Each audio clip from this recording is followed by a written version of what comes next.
I've started recording now, yeah. Okay, great.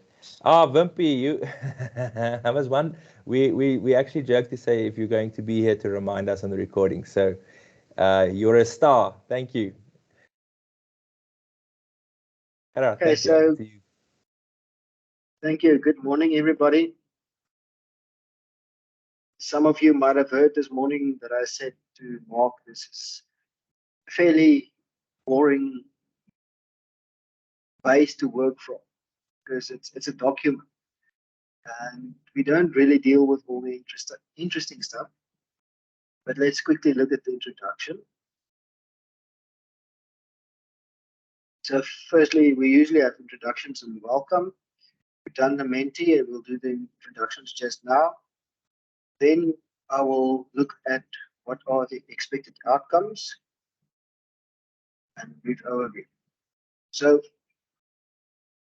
I want to jump right in here. And I think most people have attended the 5-day training for SSEG before. But this really builds on that. So for anybody who either hasn't attended the 5-day training or maybe feels a little bit uncomfortable with some of the aspects, just know that you might find this overwhelming. So then don't stress too much, but we don't have time to go into a lot of those details. There is another session on this training scheduled for later in the year. So if you want to rather reschedule, more than welcome. I think there are also people who haven't attended the 5-day training, but who's actually done the work previously. So for them, it should be much easier. Okay, so next up is the slide that Flora has spoken about.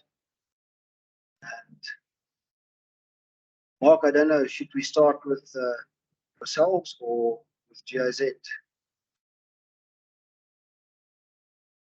Since you asked me to comment, let's start with ourselves while I'm online. So, yeah, just to say that I'm Mark Borchers. I have very little training role in this, but I am part of Sustainable Energy Africa, which is the overall implementer of the support program. Solar Training Center is part of that. DNV is part of that. That Gerard is involved in. Dixelant Boyise is part of that. And they form the core of the implementation team together with us. So now, as you have heard, is part of Sustainable Energy Africa. He is the engine room, as you can see, behind all of this.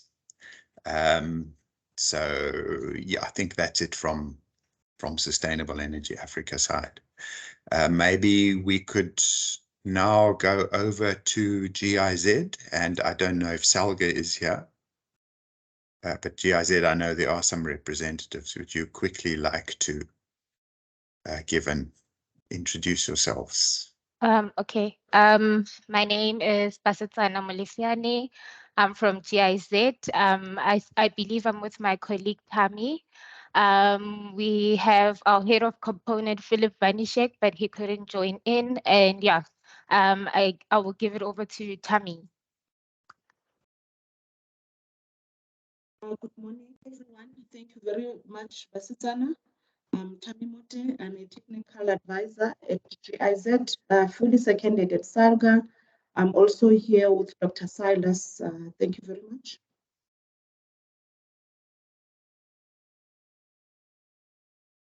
Dr. Silas, maybe you can go next, please. Good morning, ladies and gentlemen and colleagues. My name is Silas Malazi. I work for SALGA. I'm in the Energy and Electricity Distribution Unit.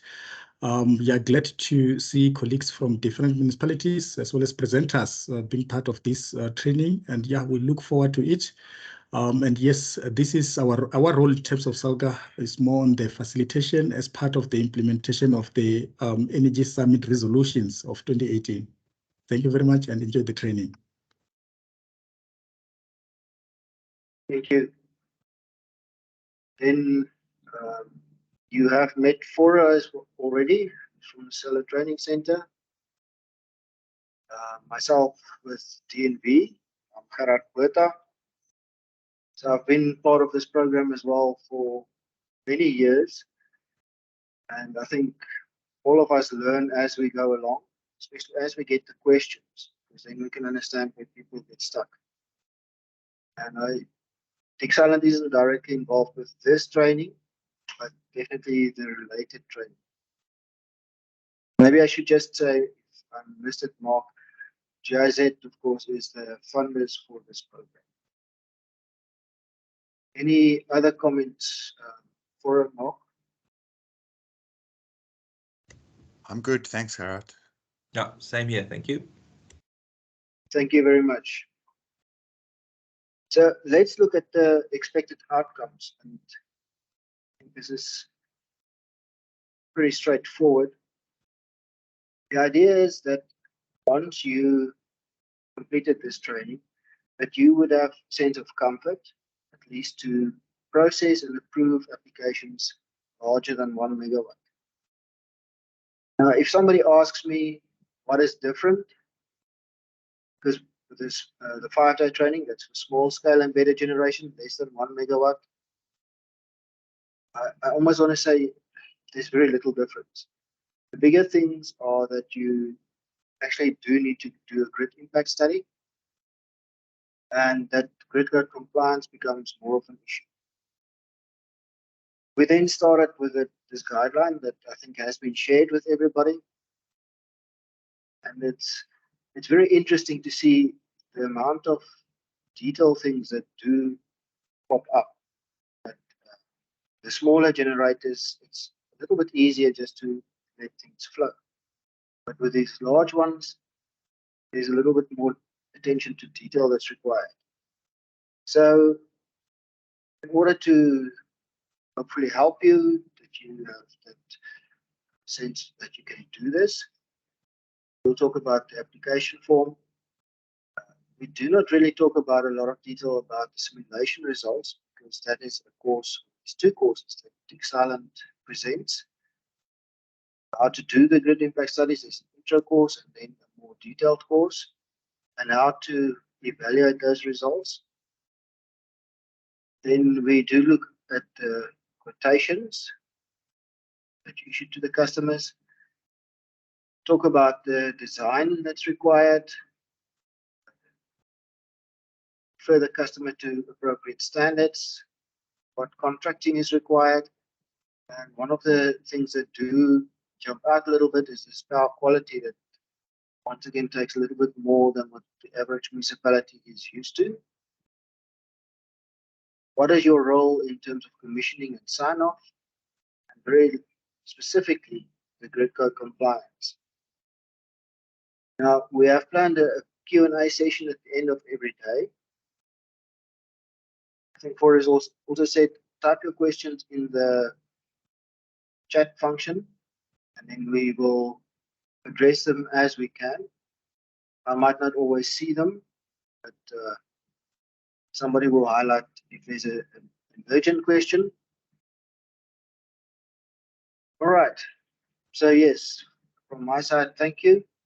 It's a very big group, and it's going to be interesting.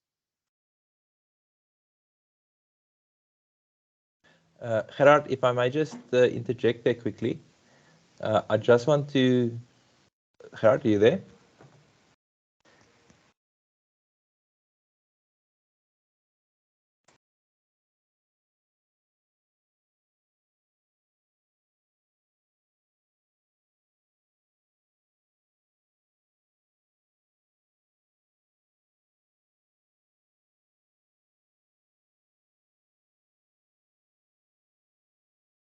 Apologies about that.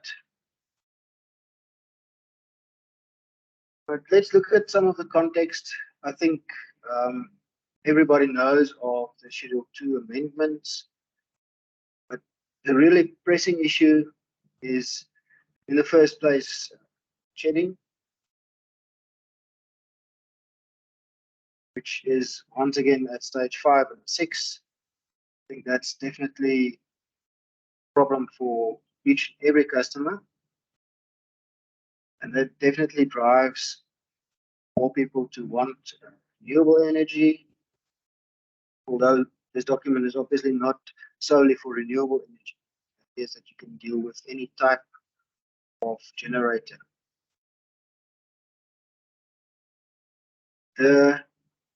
This is just a screenshot of 6 monthly feedback from our president, where they are putting plans in place to actually end load shedding, at least reduce it significantly. Now, that's 11 days ago, the 1st of January, this was published on the presidency's website. And key progress actions are the update to the Schedule 2 of the Electricity Regulation Act. Basically, licensing requirements have been removed for almost all generation. They claim that there's a pipeline of more than 9 gigawatts of generation capacity from private sector projects. I think that stage 5 and 6, that's 5 gig and 6 gig that we need to shed respectively. So if we can get online another 9 gigs, that would really make quite a difference.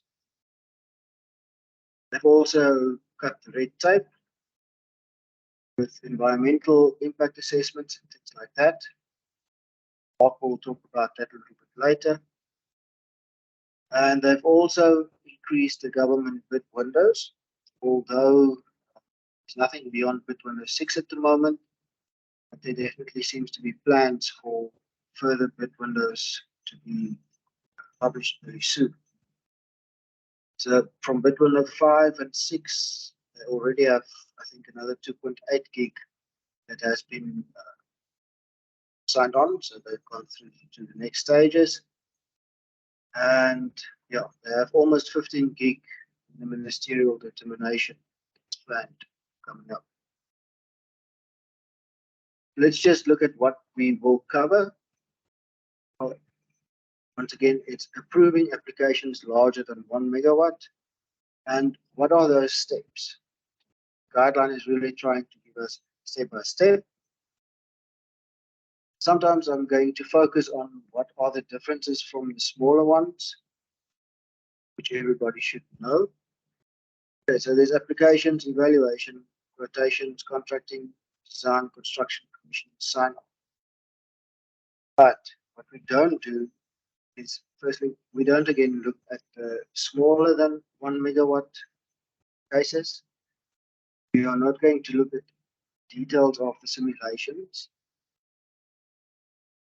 We also assume that the municipality knows how to do their design. And there is not a big difference between the design here and normal networks. We don't go into too much detail on the grid code compliance. Obviously, also don't look at off-grid installations. So what we've said is there are other courses, for instance, for smaller than 1 megawatt. Simulations, there are 2 more courses. They obviously dovetail with this. Very high level quickly. The document has 3 sections. One is introductory. Section 2 is really, this is where we're going to spend the most time, next 3 days. And also the financial and billing to more detail. Before we go into any of the detail, I also want to highlight some of the key definitions. Now, this picture should be fairly self-explanatory to most people attending. In South Africa, we have the vertically integrated utility. So Eskom starts with generation and transmission, going down to distribution. From there, it goes to most of the municipalities, and of course, then to the customer. Now, in terms of the grid code, they've grouped all of these suppliers together as your network service provider. That doesn't include generation, but from transmission, distribution, and all the distributors. those are network service providers. The term that we prefer to use is not municipality, but rather distributor. And then the customer. Now, what happens with our customers? Most people think of a customer as those people who consume electricity. This is like mindset change that we need. So in the past, we used to have the network service provider, and through the point of supply, POS is standing for, electricity was supplied to the customer. But now we changed that slightly. So, okay, the network service provider can be the Munich distributor or NSP, network service provider. On the customer side, we now have terms like consumer, which is the traditional customer. That's the person who actually uses the electricity, consumes it. We also have, let's go to generator next. That is also fairly entrenched by now, because we know of all the IPPs, they are generators. Then the prosumer, that's the person who actually consumes energy from the distributor, as well as generates some electricity. That can either feed back into the grid or just be for self-consumption. And another key concept is embedded generator. Now, in terms of the grid code, an embedded generator is one that's connected to the distribution network. So that can still be a pure support generator, or it can be a prosumer. So there's a combination of load and generation. So when we talk about an embedded generator, note it's now not a small scale SS embedded generator. It is simply an embedded generator because we talk about larger than 1 megawatt. But in the first place, embedded generator is connected to the distribution network. And usually the terms that I use is to say that it's behind the meter when we look at a prosumer. So there's load as well as generation behind the point of connection. So that's the next change. Our point of supply is now a point of connection, because energy can flow in both directions. And I think one of the mindset changes that I would recommend is that the customer isn't, his primary product isn't the electricity anymore. His primary product is access to the network. I think the grid code has put that kind of mindset in place for a while. Then we've asked in the emails as well, if there's anybody who has any applications that they have available to share, please do share it with us.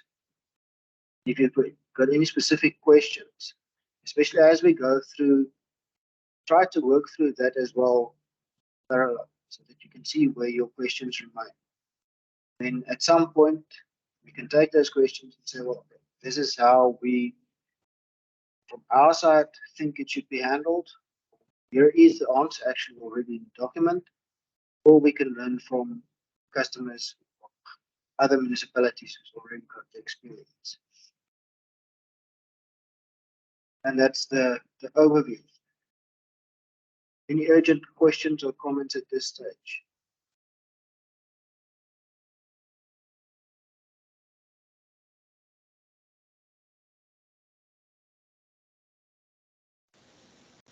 Gerard, can you hear me? Yes, for Yeah, I just maybe want to emphasize again, because on the Menti we saw there was some requests specifically for, questions related to SSEG, or which we typically address within the 5 days, like reverse feed blocking and so on. So those questions we're not going to respond or entertain within this week. We're more than willing to answer offline so that you still have an answer. But just be aware that all of the topics discussed within the SSEG realm will be kept there. So if we don't give too long of an answer, just understand why, because the focus is specifically on above 1 meg. Thank you, Gerard. Thank you.